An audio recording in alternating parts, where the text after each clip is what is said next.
kababayan, dahil marami po itong posisyon na dapat talagang paglagyan sa kanya, na talagang pwede habulin itong mga nasasangkot dyan sa mga anomalyang flood control na yan, na bilyon-bilyon ang pinag-uusapan. Nako po mga kababayan, nako, comment nyo na yan mga kababayan kung anong posisyon ito, ha? At syempre, i-like natin, i-share natin ang video na to para nang sa ganon mas marami po ang makapanood nito, at talagang nako, manginginig na kayo ngayon sa takot kay General Torre. Nako mga alam naman natin, 'di ba?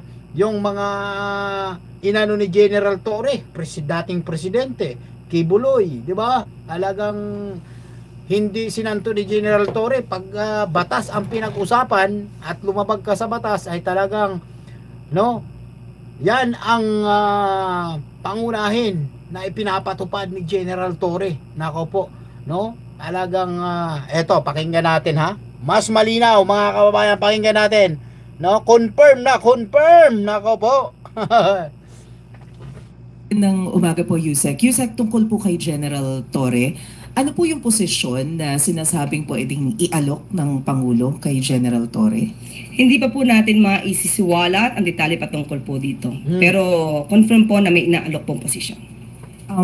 But may we know the reason, or what convinced the President to relieve General Torre as PNP Chief? We all know na nagkaroon po sila ng issues between NAPOLCOM and General Torre. But what really convinced the President to remove him? Maliwanag lang po siguro ang pagkakasabi ni Secretary John Vic Rimulya kahapon. At mayroon mga issues na hindi na pagkasunduan. At we just have to respect the wisdom of the President on this matter. Sorry, just one quick follow-up po. Pero ganun po ba katindi yung naging issue? Because despite the things that were accomplished by General Torre, he led the arrest of former President Duterte, kay Pastor Kibuloy, and this messy transition could have been prevented if the position was announced first, the new position was announced first before he was relieved. So, what really happened? Huwag naman natin masabi nagkaroon ng messy transition because nagkausap naman po sila, at alam po natin na naiintindihan ni General Torre kung ano yung naganap, at nirerespeto rin po niya kung ano po yung naging desisyon ng Pangulo. Sorry ma'am, alam ko hanggang 2 questions lang, but quick follow-up. Is it a cabinet position po yung i-offer kay General Torre? Ibibigay po namin na Napakinggan nyo na mga kababayan. Is it the cabinet of the position, no, na ibibigay kay General Torre? Nako, ayan na, ibibigay daw ang detalye, mga kababayan, at malalaman natin yan sa lalong madaling panahon. Nako, baka kinabukasan lang. Ano kaya ito? Ha? Ano kaya itong matinding pasabog ni BBM, no? Ako, eto na mga kababayan, pakinggan natin. Talagang natatawa yung yung media, mga kababayan, no, sa kanyang pagtanong. Pakinggan natin pakinggan natin. Nako po.